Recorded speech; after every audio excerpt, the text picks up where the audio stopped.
Good morning. Hello, everybody. So glad that you are here and that we all survived the winter apocalypse. We know that we've had worse, but for Texas, that's enough to shut down everything. And so we went from cold and freezing 6 days ago to humid and 70s on the horizon. Welcome to Austin. Let's get started. For those of you who have been joining with us, we have handouts in the back. The handouts basically are the same of week after week. And so those have the questions that in our first session that we put together.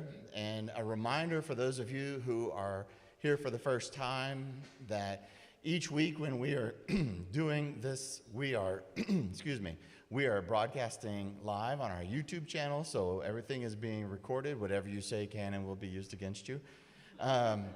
And also with you. And so if that's not something that you prefer, then just keep facing forward and you're good to go.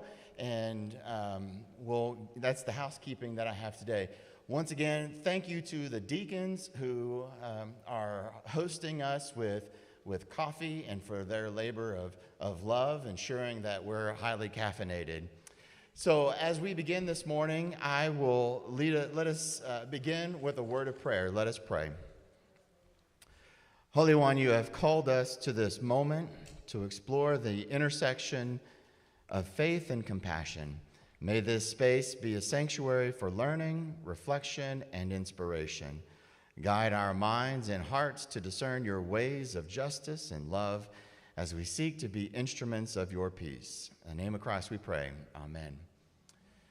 You will also find in your bulletin some points related to our class covenant. And I would, rather than me going over them, would just draw your attention to them, as these are key points of how we strive to build a culture here at Hope that is one that is leans in with curiosity, one that seeks to honor the sacred in other persons, and to demonstrate and display truly a reconciled community of love and extending grace to one another. So I draw your attention to those as a refresher of how we engage in hard topics together and how we do so in a way that is not destructive, but in a way that is constructive.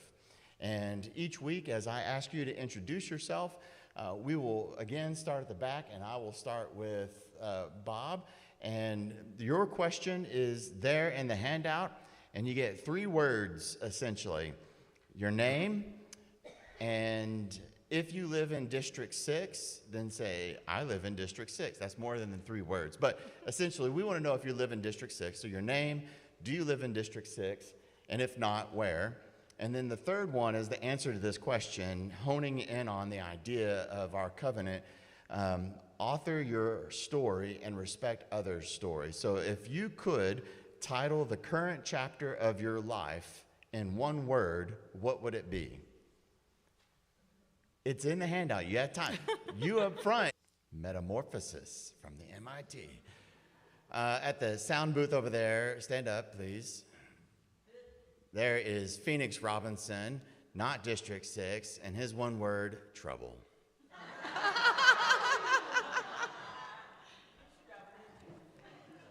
He's so big He's my now. son. He's so big now. Yeah, that's fine. Fair enough. Yeah, you want to do the 1 word from me? Oh, you can't say it at church? I got it. Okay. Okay. Josh Robinson, not in District 6, but I have been laboring here for 11 years. And my son and I, and my wife, who's a kindergarten teacher at Spicewood across the street, we spend more hours here than we have in our own city in Cedar Park. And so this very much is a home away from home. Phoenix went to school at Spicewood starting in 1st grade. He's in 9th grade now, and his classmates with Krista's son, Dez. And so during the election this last fall, Phoenix was like, I think my friend's mom is going to win this thing. And so he was certainly really excited about that and excited to know that he had been to the home of someone who has become now a leader in our city. As we have been progressing through this exploration, this time of discernment about how is it that we revitalize our calling to serve those who are experiencing homelessness, what is it that we need to learn? What is it that we know? What is it that we don't know? How do we put ourselves in a posture of listening? We felt it was important to invite those who have been our civic leaders and our elected, those from with among us, to come and to, in their experience, share with us how they have engaged with, how they've experienced, and the ways in which even their hopes for we would attend to the issues of homelessness within our area. And so we are so grateful for them. By way of introduction, and they can certainly introduce themselves a little bit more than I can. By way of introduction, Jimmy Flannigan and I met probably 8 or so years ago, 7, 8 years ago, and we began a conversation at that time of what would it look like for faith communities to take a more active role in partnership with the local government, attending to issues of homelessness. And one of our other partner conversations in that was the Reverend Carolyn Albert Donovan over at Peace Lutheran Church, which is on 620. And we met several times, and we're exploring this idea of the intersection between the local government and faith communities partnering together. And I had attended one of his district since open town halls, open forums, and in that, now, many of you who have known me for 11 years, or at least longer than the last 4 years, know that I used to wear a bow tie every Sunday. Unbeknownst to Jimmy Flannigan, I attended one of his presentations, and he said, "Homelessness is like a bow tie." And it was a game changer moment for me, not just because of the visual being connecting to me, but the way in which he explains it, and it was transformative for my understanding of homelessness. And so then he also came, and some of you might have been on session when we invited him to come meet with us and to spend an hour talking to the session about ways in which we can encounter and the issues of homelessness and serve those within our community. And that's that. Krista Laine, I began knowing several years ago, not only because our sons have gone to school together, but I always get the name of this thing wrong, the Round Rock ISD early... Access Education Round Rock ISD? Access Education, I get the words, I'm off. Access Education Round Rock ISD is a group within our district that is striving to find ways that doesn't close doors for our students, but opens doors for our students, our communities, and I'm hoping I'm getting that right. And she has been involved with that many years until this, however, a year ago or so, she had discerned that perhaps maybe the best way for her to serve our community is to run for elected office. And so this last fall, she was elected into office and is now 2.5 weeks, 3 weeks into this new role as our council person for District 6 for where we sit. And so prior to Krista Laine was our guest last week, Mackenzie Kelly. Prior to Mackenzie Kelly was Jimmy Flannigan. And many of you who enjoy driving up and down Anderson Mill Road and do so without cursing very much, you may thank Jimmy Flannigan for that. And if you drive up and down Anderson Mill Road prior to 8 years ago and you cursed a lot and your cursing has gone down, you may thank Jimmy Flannigan. This man pounded the pavement and knocked on thousands of doors and built a real coalition to examine this corridor and to increase the safety therein. So these are wonderful leaders, representatives of our community that not only do we come from, but that we serve, and want to give them an opportunity today to share with us some of the things that they have experienced themselves, as well as things that give them hope. So let's welcome them with our love. Welcome them.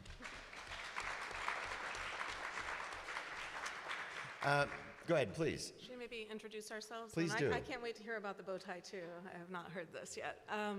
So I have lived in my home, which used to be in District 10, for 11 years, and I got redistricted to District 6, and that is what helped me discern that I needed to run for city council.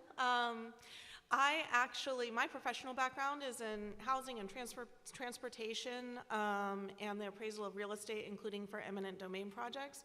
And one of the first projects that I ever worked on when I became an appraiser was the widening of Anderson Mill Road, which did make it much safer, but I am well aware we have we have some more progress that we could make there and with 620.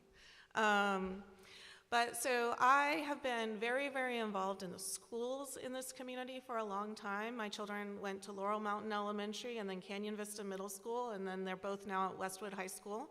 I have for a very long time been known as Max's mom and then Dez's mom, which is how Phoenix knows me, right? I just really care about community. You know, I see how divided we are, particularly post-pandemic. And while I have very strong thoughts and feelings, as Jimmy has learned as we've gotten to know each other, I really try to just find out what are the common actions that we could take to make things better and to bring us together. And that's what I will lead with as a council person. I'm really happy to be joining this panel and this series. Homelessness has grown so much in our area since the camping ban was reinstated. A lot of people who are unsheltered have moved into our area without good connection to services. It's also increased because the cost of housing has gone up so much. And I'm really happy to be able to be part of the solution. And when we get into the panel, I'll tell you more about some of what I've already done since I was sworn in on January 6th. And I do not want to forget to mention that, you know, there are all different ways for people to connect, and there are, you know, there's so much that's challenging currently, but whenever things get hard, there's always a new door that opens. And one of the things that we haven't talked about, but that I am really interested in, is working with a variety of houses of worship around this area to come together and be a positive force for change, Cool. Thank however you we can. So I'm happy to be here. Thank you. Thank you. What's your book title? Oh, what's your book title? Yes, the one-word book title. I've been thinking about it the whole time. Right. Yes, I was gonna bring it full circle back to fortunate, because I do feel quite fortunate to be able to step forward and represent without as much of a target on my back as many people unfortunately have right now. Good, So thank you. All right, well, I'm Jimmy Flannigan, former council member. Since my time on council, which was 2017 through 2020, which was a very complicated time to be an elected official, to have to go through the pandemic and run for re-election in a pandemic. Very challenging. Since then, my paid gig is I oversee municipally owned hotels, including one that the city of Austin owns downtown. But I have really stretched my legs in my nonprofit service, so I joined several different nonprofit boards: Austin Tenants Council, Survive to Thrive Foundation, Jeremiah Project, Pecan Street Project. Many of those work on housing and homelessness adjacent issues like domestic violence. So that has been a big part of my service since leaving council. And my chapter title is Resolved. Resolved. I'm still here. Okay. Resolved, I'm still here. Wonderful, wonderful. I love it. I love it. Listen, let's talk from your previous experience on council and your current experience on council from your vantage point, and certainly even as a resident of this area. You know, what has been your experience about the state of homelessness and what you have witnessed, things that have frustrated you, and areas that give you a concern and areas that also gives you hope? I know that's a big winding question, but what's the state of homelessness from your vantage point, and something that continues to give you concern, but also something that gives you hope? I think you should go first. Do you want me to go first?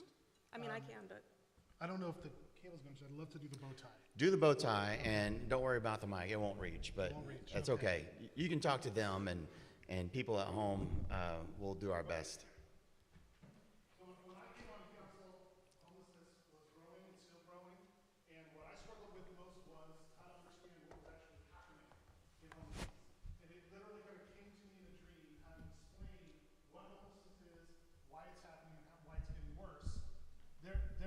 number of ways, there we go. There are a number of ways to diagram the homelessness problem.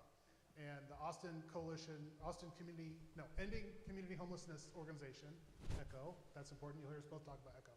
They use a map, they have a funnel, they have multiple diagrams they use. This is the one that I use. So for me, this is the bow tie.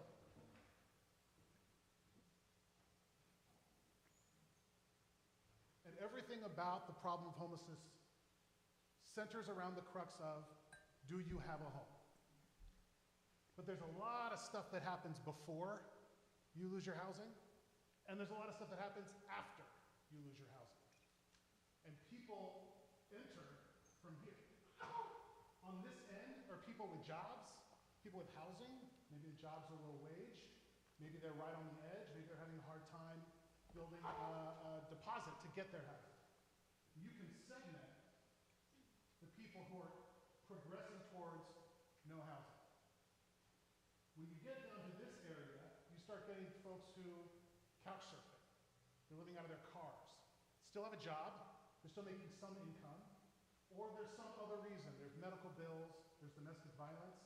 There's a long list of reasons we'll talk about that lead people down this path. But the real problem, where it really gets bad, is when they don't have a secure place to live. Because what happens on this side of the hillside is substance abuse, mental health issues. They get worse as you come down this end. So the amount of substance abuse and mental health and other kind of coefficients that impact someone's ability to have housing are often minimal on this side and get worse on this side. And you can segment these as well, where you start with, they're sleeping in a shelter, and they've maybe got rapidly housing, but they lose their job, and then you get the tents right here on the edge.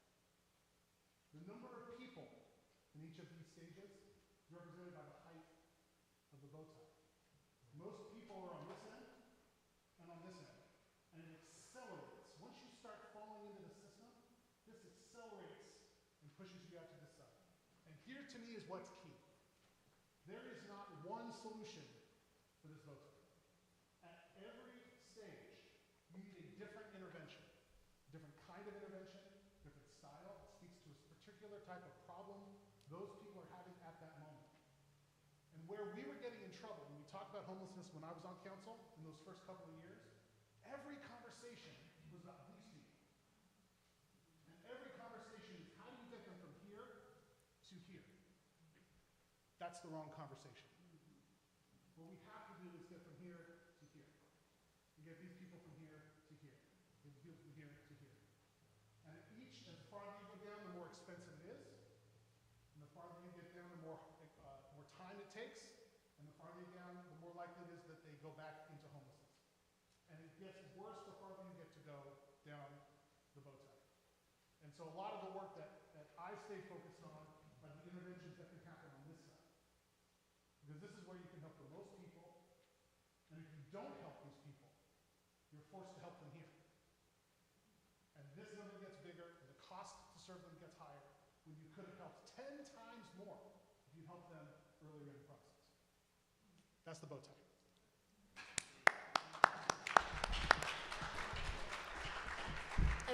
I'll just pick up from there, if that's Please, okay. please. So, as I said, I've lived in this area for a decade, and I've been very, very involved in the schools. And I think one of the things before I decided to run that I became aware of is just how many Round Rock ISD families, how many more Round Rock ISD families have begun to fall into homelessness. We get a new set of statistics every year. It's been skyrocketing. I have met with the person who leads that department and asked her, what kind of people are we finding who are in Round Rock ISD who do not have a home? And I was told it's almost entirely a woman caring for her children without any financial support coming in from the father, which is for all kinds of reasons. They might be in prison, or they just might not be paying their child support, or maybe there never was an order. But it's been going up and up and up. And the other thing is, a lot of the families that are experiencing this don't necessarily meet the criteria to count as homeless for every organization. Because some places will want it to be someone who's living on the street. But the way Round Rock ISD, and other varieties of definitions, but Round Rock ISD defines this as a student who does not have stable housing.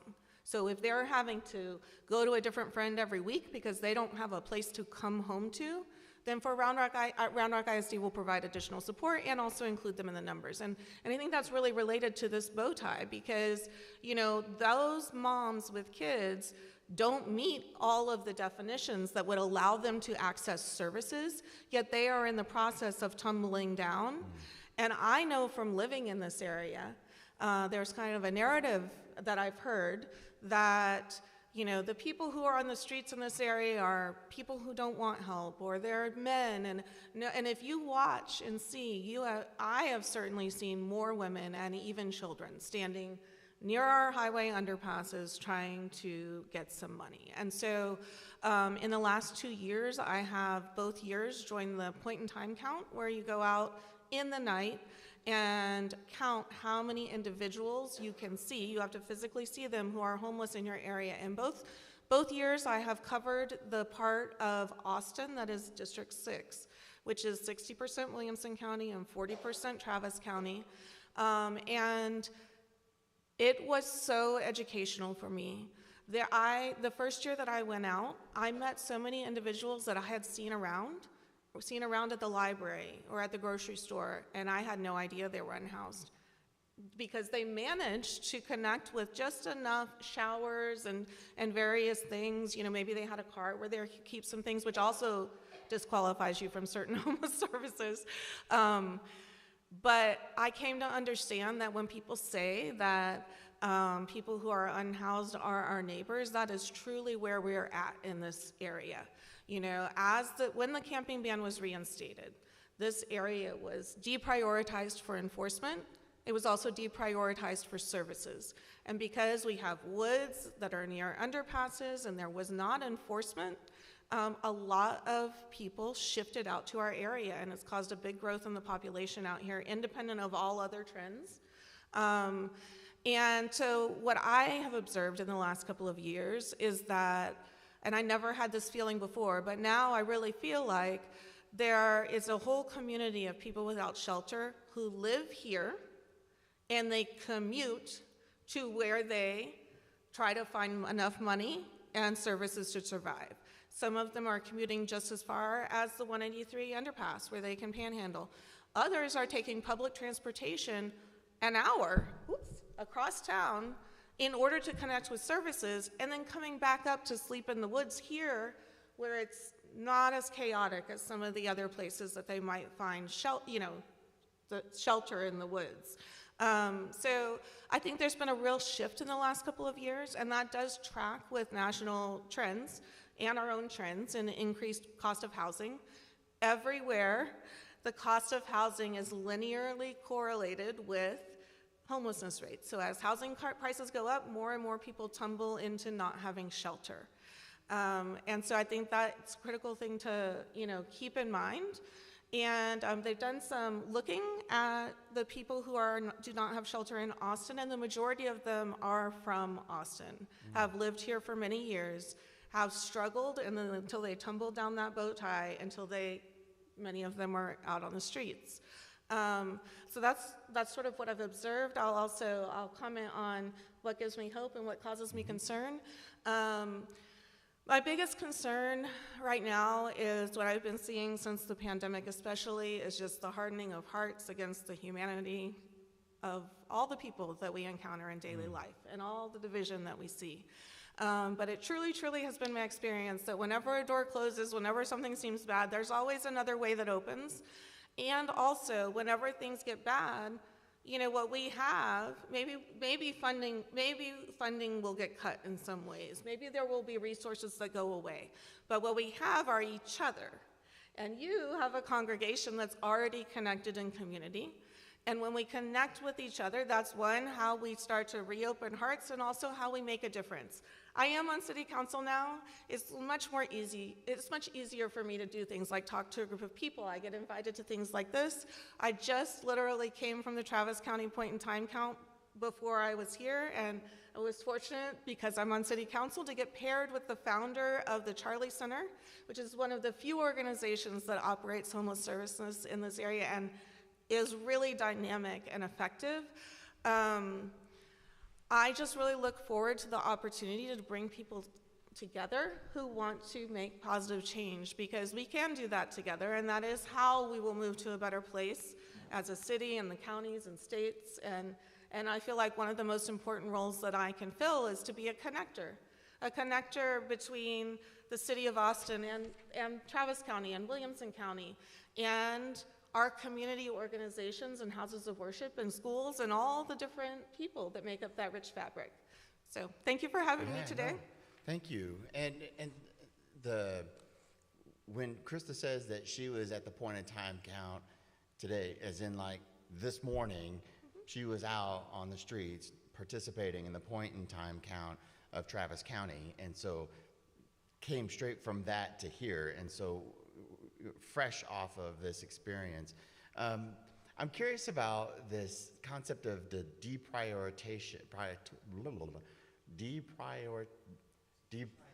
that word, it's coffee, haven't had enough. Deprioritization of this area. Like that would be new for me to hear. And can you say a little bit more how that might have ebbed and flowed over the last decade or so? Like as y'all both could speak to, why? I mean, why has this area been deprioritized? I think you should go first again, and then I'll. All right. I defer to the council member. Leadership matters. And when leadership of that sits on council prefers to focus on handing out clothing and socks and chapstick, but opposes when housing is being proposed, very quickly city staff learns, I'm going to go to the path of least resistance and go put those resources where a district where the council member wants them. That's a big one. And just as an example of that, there was a camp near a neighborhood by Lake Creek and High Meadow.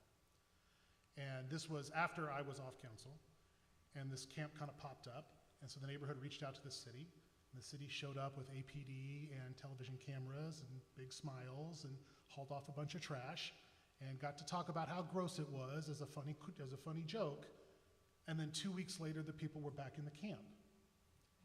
Well, the problem with that was that the people in the neighborhood who saw the camp come back reached out to me. I wasn't on council anymore. They reached out to me. They said, well, what do we do? We called the city a second time. They said, well, call out APD. You cannot solve homelessness with enforcement. In fact, the cost of one police officer roughly could house 10 people. And if we're having APD do a job they don't want to do either, trying to just move people around and hauling off trash, but we're not actually telling these people where they can go or supporting them in a place where they can be, then it's only going to get worse, and we'll have wasted millions of dollars in the process. And I'll continue right on from there. So I'm sure a lot of people in this room remember the community-wide discussion that went on around Candlewood Suites Hotel. So, my kids go to Westwood. That is the school that is walking distance to Candlewood Suites. And even though I wasn't following city council at that time, I did hop onto a virtual meeting at the time, and I will tell you right now that years ago, when Family Elder Care presented, nothing has changed about that project since then, okay? It is a hotel that has been made available to senior citizens who are very unlikely to find any other form of housing and will have access to services while they are in that hotel, provided by the city to help them maintain stability and not be sleeping on the street, where there are many senior citizens sleeping on the street right now. But the thing that really struck me during that time is, as Jimmy said, and I hope it's okay, I keep calling you Jimmy, I'm just not saying anything else. We had an election that happened, and we had someone running who really galvanized the fear and the division around that. And because I have been active in the schools for a long time, I had a lot of people asking me what I thought about that project. And what I thought about that project was, especially with it being so close to the school, and what I thought was that would be a perfect place for a mom with high school age kids who's struggling for shelter and would then be walking distance to the school, adjacent to some of the only public transportation in the area. That would be perfect. Of course, I wasn't in a position to say that out loud where anyone could hear me, and I'm very happy for the seniors who have found housing there. But because of the way that that discussion went, we went years before we had a council member, the incumbent, who then came around to see that it had, I mean, she eventually said that she did support that project. I am just very grateful to be able to be part of so many conversations earlier in the process. I really can't express that more strongly. I can't remember what the question was anymore, but I'm happy to add on anything. I was talking about the deprioritization of yes, this I area. did want to add some of that. Please. So I think that sometimes there's active deprioritization, but that's not really the most common thing that happens. A lot of times, especially with bureaucracies and when people don't know how this thing connects to that thing, things happen with the path of least resistance. And sometimes a leader will step forward and bring something in, but the rest of it just goes where the path of least resistance is. And this area is not easy for the city of Austin. We straddle 2 counties. Homeless services are almost always organized by county. And so we're at the outskirts of both counties. We know Williamson County likes to forget that Austin is part of it, so they're not super interested over here. Travis County has a lot of focus on the east side, and then the city of Austin has always been kind of centralized in downtown and East Austin and South Austin. And I know that you worked very hard to do things like bring safer roads and services, but it was hard to get people's attention because for so long we had at-large representation, and so all of the decisions were focused centrally. The more that time goes by, the easier that time that I will have standing on his shoulders, getting people to bring services to us. I will say that as I have campaigned and now got onto council, I have been met with a lot of excitement by people who don't know anything at all about this area, and they hear some of the, as I like to say, lower dollar, higher impact opportunities. Since there hasn't been investment in this area in many ways, we can get a lot done, and especially if we're willing to bring different entities together. And as I said in the last question, like this is my strong suit. This is what I enjoy. I enjoy getting out and meeting people and building connections across organizations. And so whether that is Travis County, Williamson County, City of Austin, ECHO, the organization that Jimmy mentioned that does so much work in Travis County for homelessness. When I was a candidate, I reached out to ECHO a few times to try to understand, when your maps and your data say Austin, Travis County, how are you handling the Williamson County part of Austin? And I couldn't get an answer, but I'm sure I will be able to now. And I've already elevated that concern quite a bit just in my couple of weeks. But last year was the first time I participated in a point-in-time count. I did it with Williamson County because I couldn't figure out how to get access to the Travis County one. Because they did end up doing it. Anyway. Yeah. Okay, and so I did that with Williamson County, and then this year I did both because the Williamson County pit count and the Travis County one organized by ECHO, it turns out I went to the same place both times, but they hadn't yet worked out how do we avoid duplication because they're done 3 days apart. But since I was there and covered all the same ground, I'm here to say, all the people we counted on both nights, there were only 2 individuals that were the same. And also now I know leadership from both. And that's the kind of bridge building that is just, that's how we're gonna get things done. It's, when there's a huge bureaucracy, you start on the ground. You start with Charlie Center and Mosaic Church and coming places like this and getting to know the people who have successfully worked in this area. Charlie Center is a navigation center, so they try to connect people who are unsheltered with services. They do not have their own location. They operate through the grace of Mosaic Church that already had a ministry going on. Down in South Austin, Sunrise Navigation Center is the biggest, most known navigation center in the city of Austin, and a lot of people from up here are sent on the bus to go down there.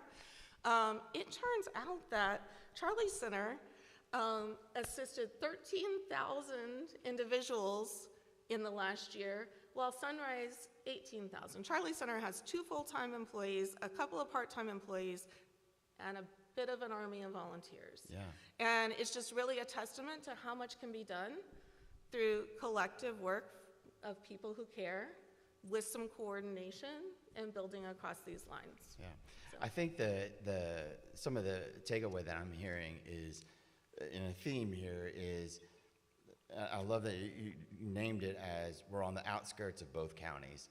And I had this question in my head many years ago of, if I were someone who didn't have a car, and maybe I was not at the knot of the bow tie, but on the way down, and I didn't have a car, and I was arrested for whatever reason, right? Driving without a license, which is a big thing for persons as they're going down that slope. I asked myself the question, if I lived here and got arrested, where would I be taken? And from here, I discovered there's not a substation. You would be taken downtown. Well, if you live in Cedar Park, I asked the same question to myself. Where would you be taken? Anybody know where you go if you get arrested? And you go, wow, thank you. Yeah, you go all the way over to Georgetown. Well, at least somewhat accessible,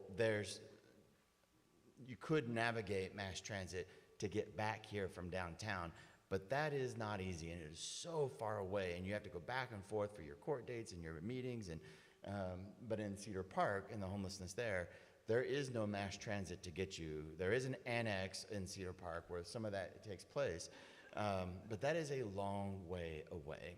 And the other thing that you were saying too was, and what a nice way to really connect with, I think, persons who are employed here who commute into town. They sleep and live here, but they commute into town for the services and to try to find jobs or to get access to the various services that they need. And someplace like Charlie Center as a navigation center, are there to help try to get them connected for the best that we can out here in the outlier parts of the 2 counties. And so I really appreciate that. With regard to the bow tie, what I also understood for you is, and I think I understood this right, is the further that way you go, right, on the other side, I hadn't thought about the velocity of coming down, propelling you. I hadn't thought about that, the speed with which that goes. And if I remember what you had said, was that the further out that way you go, the more difficult, and now I hear you say more expensive, it is to work on programs, bringing them back. And one of the things I felt like I remember you sharing is that the sweet spot and attending to ending homelessness or mitigating homelessness was right at that second level on this left side, like right at the point of couch surfing. And investing more of our financial resources in there helps to mitigate those who are going to end up at the knot of the bow tie. Was that what your experience? And if I remember correctly, didn't y'all go visit other cities or look at models of other cities of where, they had such a chronic issue with the other side of the bow tie that recovery from that became more complicated? Yeah, and to be clear, the Austin Echo, they do an annual report. I highly recommend you go and look at it. It has all of this information. They're building this system. They were, and I took notes from it, there were 29 organizations in the Echo report creating housing at different levels of intervention, rapid rehousing, permanent housing, shelter housing, 29 different organizations doing it, because that is a fraction of the different types of people and the different reasons, and each organization can build their solution to reach a certain type of person, and that kind of specialization helps save cost as well. But that is what's happening. That is the system that the community is building. The problem is we don't have enough of any of it at any level, and inevitably, when you see a tent, you want to focus all your energy on getting rid of the tent. When if you just do that, you're going to have 10 more tents, and you've spent all the money. it's kind of whack-a-mole in some sense, Very right?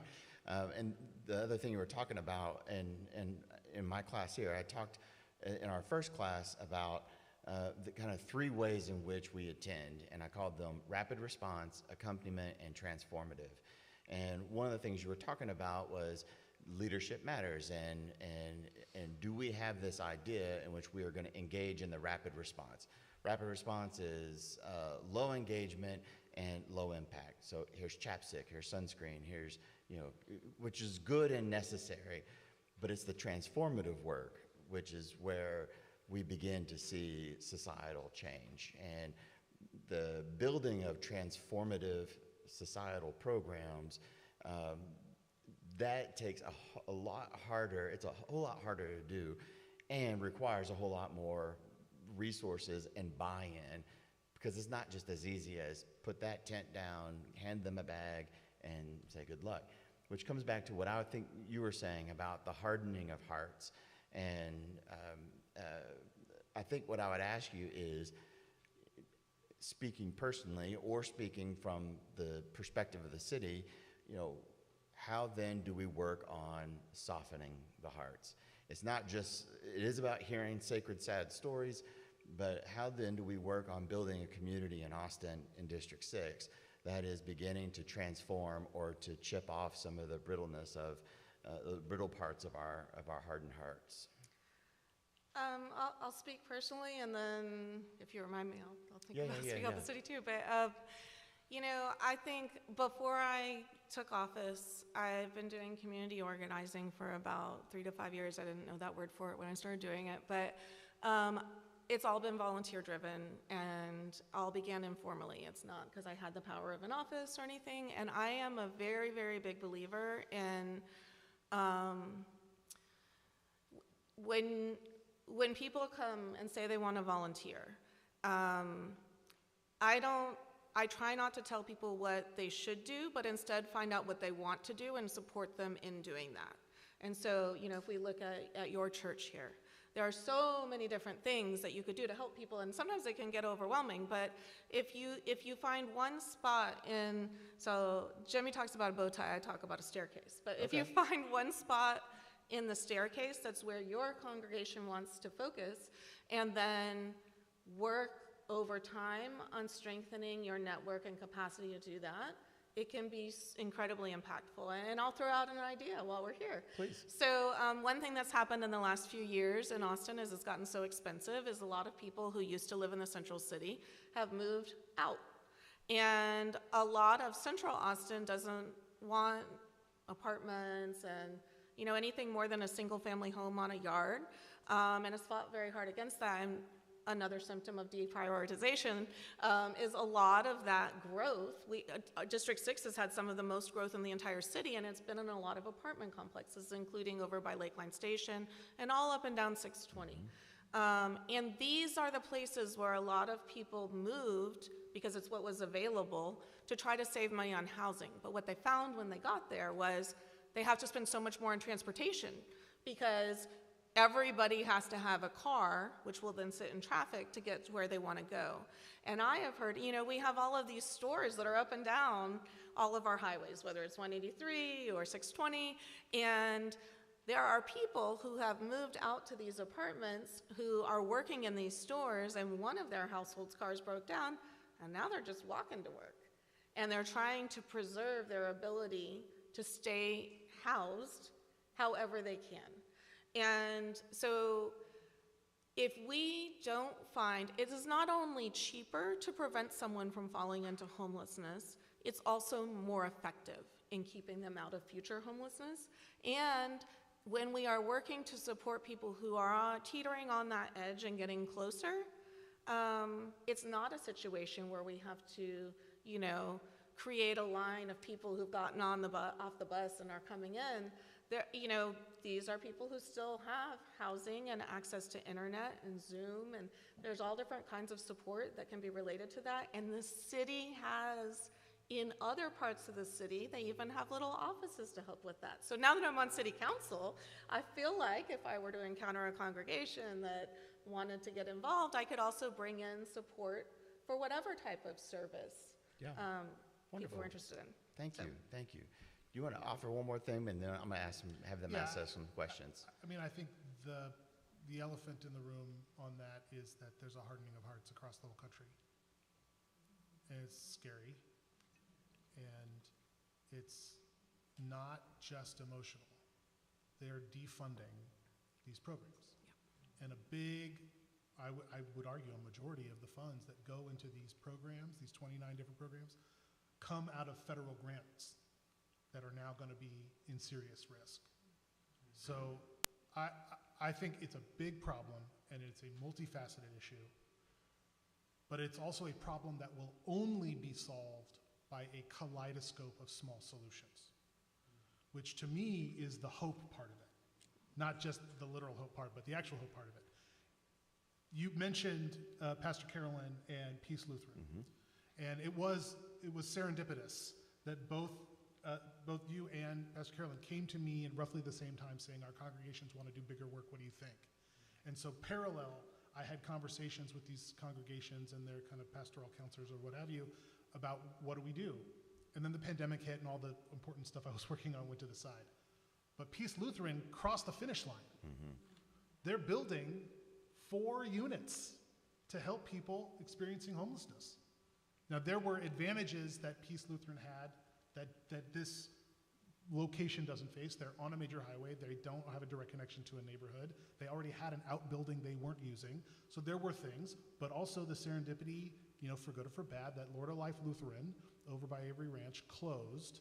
And when they sold the property, they gave a chunk of that money to Peace Lutheran to make the homelessness thing fit. And so it is this multi-faith collaboration that is making this work.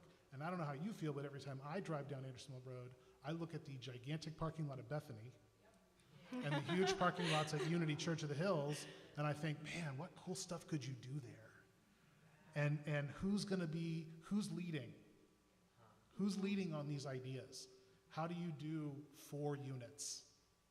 4 units. Because it's not just 4 people, right? That could be 12 people.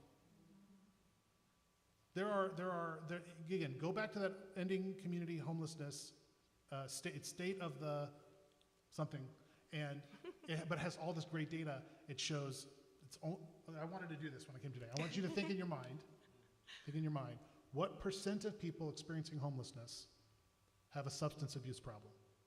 Think about that number in your mind. It's 23%. If you look at what media puts out, it's like 95%. The number of people experiencing homelessness that came out of domestic violence is 30%. The number of children without parents is over 15%. Unaccompanied minors.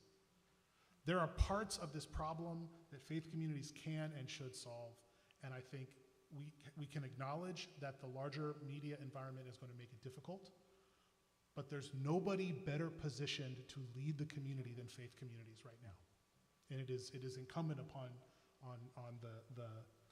the pastors and the priests and the lay people to show, the ones who aren't great congregants of this church, and that how it is to be the right kind.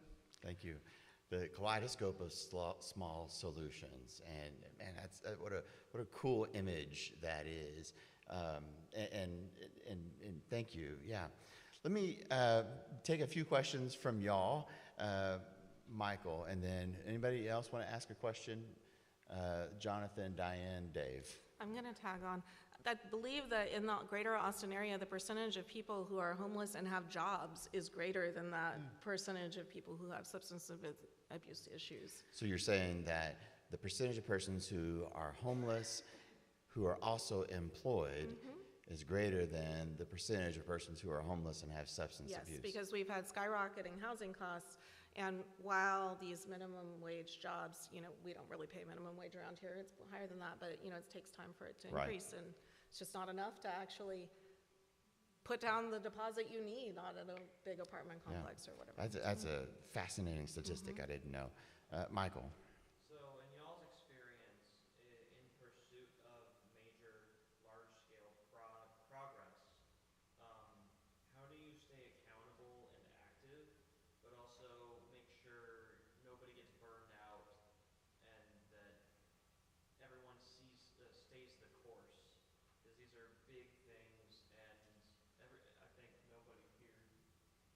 disagrees with any of the efforts. It's just how do you stay on course?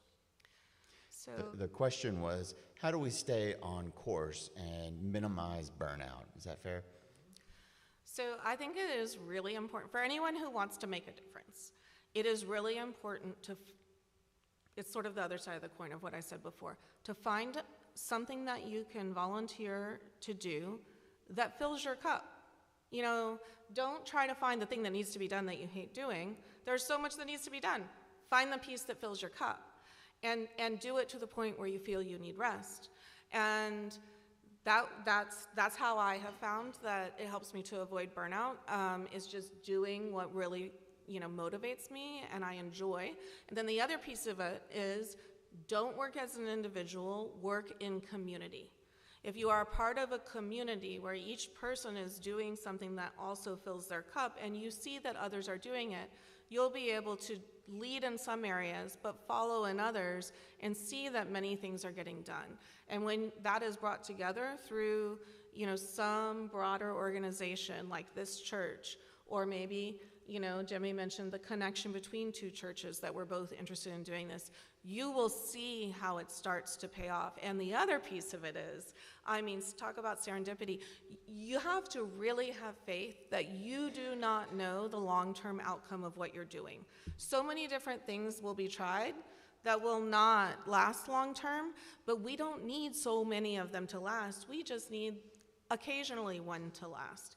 And Jimmy pointed out, you know, a really concrete way that things came together that he couldn't have predicted. And these types of things, you know, the ripple effects, they sometimes amplify and they can really turn into something. So I think it's also just having the courage to start and to start small and locally and in community. We will, wow, there's a sermon right there, y'all. Preach is what I want to say. Well done. I think the idea of, you know, the way I hear you saying that is be at peace with not knowing the long-term impact. You know, find joy in the moment and the impact that you're having today. And that's gospel, y'all. I mean, that's absolutely gospel. That's faith, and that's what hope truly is. So wonderful. Thank you. Jonathan, Diane, then Dave. Jimmy, thanks for this diagram. This so precisely tracks what we see in healthcare, where the earlier you can get into preventive medicine, and so forth, the cheaper it is, the more effective it is, and then you get past that into chronic health concerns, comorbidities, and so forth that are so much more expensive to address. Is that correlation being used in the conversation, and are there organizations that are trying to borrow some of the learnings from these other domains for how best to address homelessness and what sort of best practices might exist for each of those stages? So the question that Jonathan asked is that he acknowledged that this bow tie diagram correlates with that in healthcare, right? With preventative medicine coming down and then propelling out towards chronic issues. And he was, if I understand your question, is there a correlation in other domains like with healthcare that are some good best practices that could be approached and applied to an issue like homelessness in the same sort of bow tie model? Is that fair? Okay. Yeah, I don't think the bow tie, which I think in many ways is like an inverted bell curve, right? Like pretty much everything works this way, but it helps to have a different model in your mind to think through it. There are lots of organizations talking about this, but I think the underpinning to all of it is universal healthcare would be the solution. It's never felt farther away, but that would be a big one. And medical debt is a big part of how people become homeless. So there are people who are working on it, but it is difficult because of the politics around healthcare. So there are at times kind of silos that happen in that work. I don't know if you've experienced or seen any groups doing that. Well, I've talked so much, I'm going to tag on one little thing, but so you said it's never felt farther away. And I know a lot of people, when they were saying their one word, there was anxiety and worry about what's to come. And, you know, I have been telling myself for years, you know, back in the 60s, I'm sure it felt very chaotic, and the pendulum has to swing pretty far, but then it can come back. And I do still believe that. I really do believe also that when things get bad, it is what motivates more people to action and action together. And that can be great, but I'm also not all sunshine and rainbows.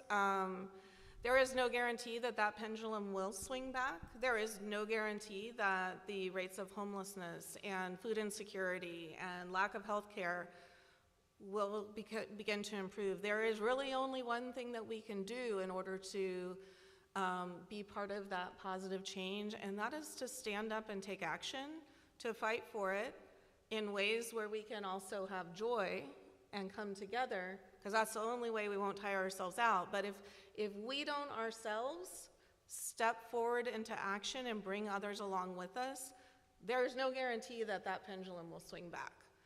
And he's heard me say this a million times, I never thought I would run for office. I never wanted to run for office. I'm an introvert. This is a lot. But I needed things to change. And I needed someone to run against the incumbent who could win and start working to solve problems, not just fundraise off of them. So I stepped up. That's how I saw it. And it's fine for other people to see it differently, but that's what got me to go. And I hope that we'll find each other in action on these many, many challenges. Good. So. Thank you. Two more, Diane, then Dave, and then we'll close. Well, mine is specific to our District 6. And do you have a count of how many people are homeless in this district? And are there more than 40% of Travis County or more than that 60% that lives in Travis County? So the question that Diane asked is, what is the point in time count for District 6 as we are now? How much of that, maybe on a percentage basis, is in the Travis County side of District 6 versus that which is the Williamson County side of District 6? So I do have a lot more anecdotal information about that than I did before, because I've just done 2 different point in time counts. And I will say that point in time counts are just one measure. Nobody really knows how many homeless people there are. We have to get data from a few different methodologies and then make our best guess. I am finally in a position where I can get answers to my questions more easily, so give me a month and I'll have a lot more solid ground to stand on with this, but I will weigh in on whether there are more in the Travis County or Williamson County side of this district.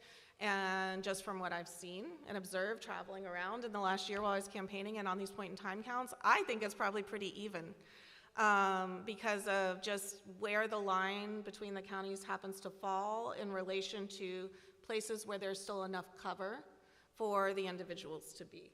And I spend a lot of time out in the woods. It's why I moved out here, which is where a lot of people are living now. So in addition to the point in time counts, I have more than the average person's, understanding of where people are out there as well. Okay. Thank you. Lastly, Dave Cook. Thank you for sharing your knowledge and experience with this problem. Jimmy, you said something early on in your introduction that you're working on several different organizations, and you named them very quickly, and I would say that I never heard of any of them. And then my level of knowledge about this is greatly enhancing it. But it was only due to the local news here in the last day about the count that took place last night that ECHO is one of these organizations. And I'm wondering, it seems like there's so many different organizations, and you're talking about building bridges and working together, and it seems like they're all working in separate areas. Is ECHO an umbrella organization that's helping to pull this together? How do we go? I don't want us to create yet another organization. I think we need to fit in. Great, thank you. My wife helps me a lot. So the question that I hear Dave asking is, hey, 29 initiatives, you named off quite a number, Jimmy, of boards that you serve on, of projects that maybe we've not ever heard before, et cetera, et cetera. Is there a coalition, an umbrella of all of these so that either A, they're not working in silos, or B, that they're working more collaboratively and sharing resources? And how does all of the many different channels, or how are they all working together, or are they siloed? So I intentionally chose nonprofits to join the boards that didn't have big notoriety. I wanted to take the knowledge I learned as a council member and give it to folks who didn't have access to that knowledge. So that's why I chose those groups to join. Jeremiah Program provides housing and education to single mothers with children and on-site childcare. They do a 2-gen model that helps people become independent, helps moms become independent, very focused on women, single women with children. And Austin Tenants Council did a lot of work way early in the bow tie. People were trying to avoid eviction, want to make sure their landlords are treating them well. I helped them navigate a merger with another nonprofit, Texas Rio Grande Legal Aid, which now handles in a much larger role. So I actually joined that board and helped close it in order to reduce the number of nonprofits that are doing that work. There was another one, I forgot it. Anyway, the point that the question that you're asking is, a lot of this coordination happens through ECHO. And there are some other nonprofit coalitions whose names escape me. If you remember them, jump in. Where different parts of the social safety net, not just exclusive to housing, are participating and coordinating. I wouldn't be concerned about creating a new organization. I think it's fine. Austin has the most nonprofits per capita of any city in America. You've probably heard that before. It is true. We are a city of independence and entrepreneurialism. I think that's fine. But there's also an advantage, because if you have an idea that is small, you don't need a CEO that earns $300,000 a year. You can just have your organization, have your 4 to 6 units, and know that ECHO is out there coordinating federal funds, coordinating the assessment program, all of that stuff, so that you can solve your piece of it and have your community solve your part of it, and you don't have to deal with the overhead of larger organizations. There is a space for everybody to do the work.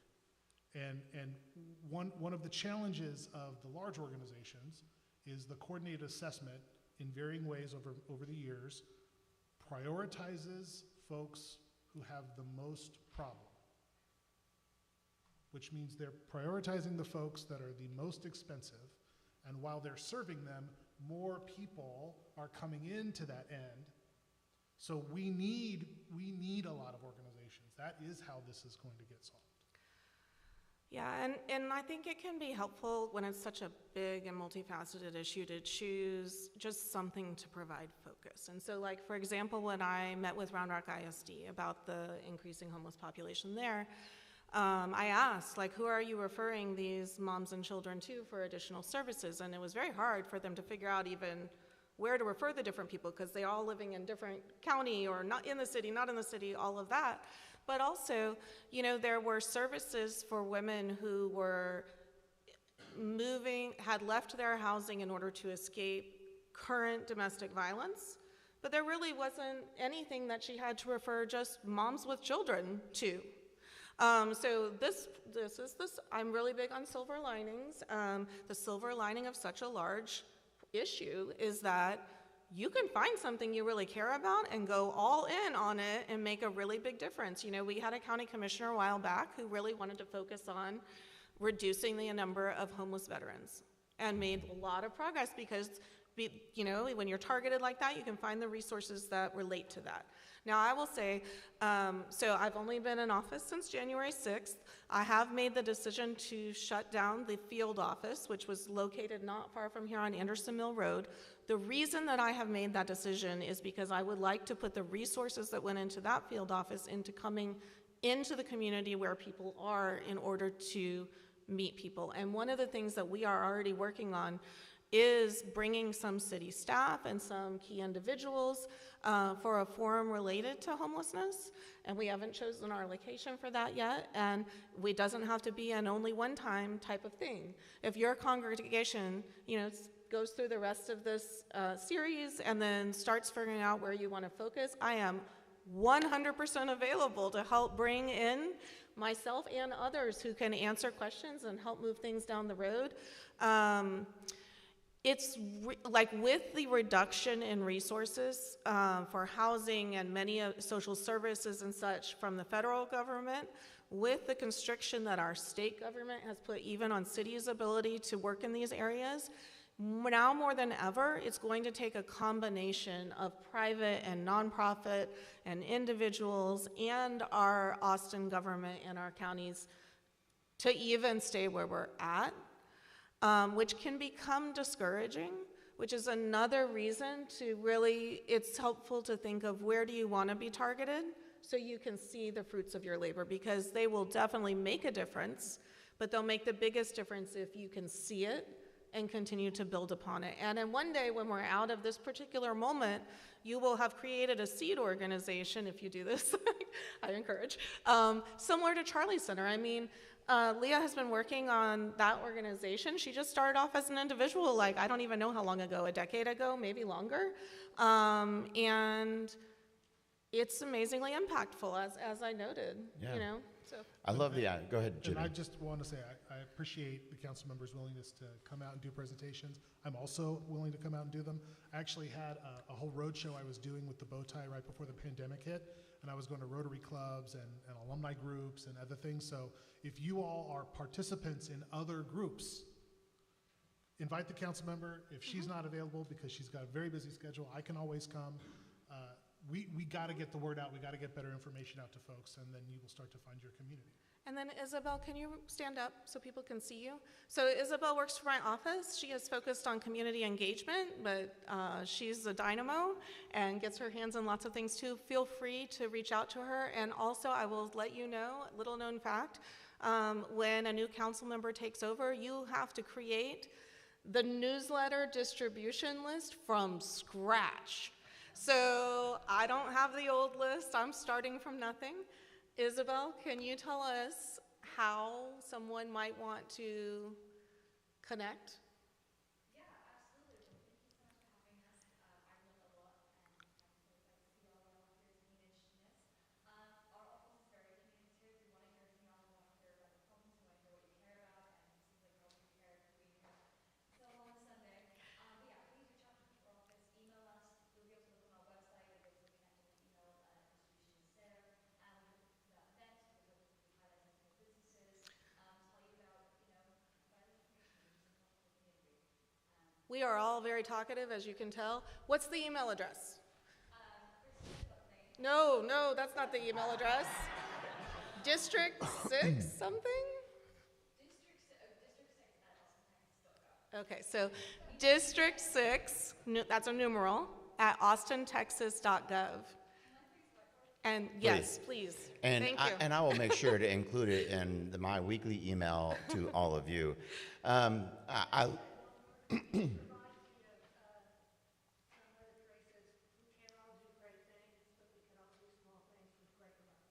We can't all do great things, but we can do small things with great love. From Mother Teresa. Thank you. I love the ending. A challenge that for me is what I heard from you was when you hone in on a target, you can find the resources. And I think that's it. I think when we look at, wow, there's a whole large variety of demographics when we talk about homelessness. But when you begin to hone in on a particular area and also one that fills your cup with joy, then the resources that are available become a little bit more clearer to define, and we have folks like y'all to help us research those. Friends, this is the closing of our time together today. I'm grateful for that. If you have joined us on the YouTube or you're watching YouTube later this week, please send me an email and let me know that you did so that I can keep you in the attendance. I would ask that we close in prayer. Let's pray.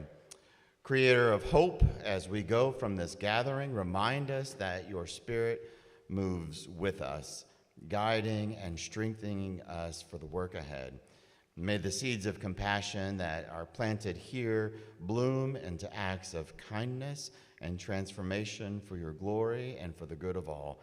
We give you thanks for the leadership of Krista and Jimmy and for their heart of compassion and dedication to the service of our community. In the name of Jesus the Christ, we pray.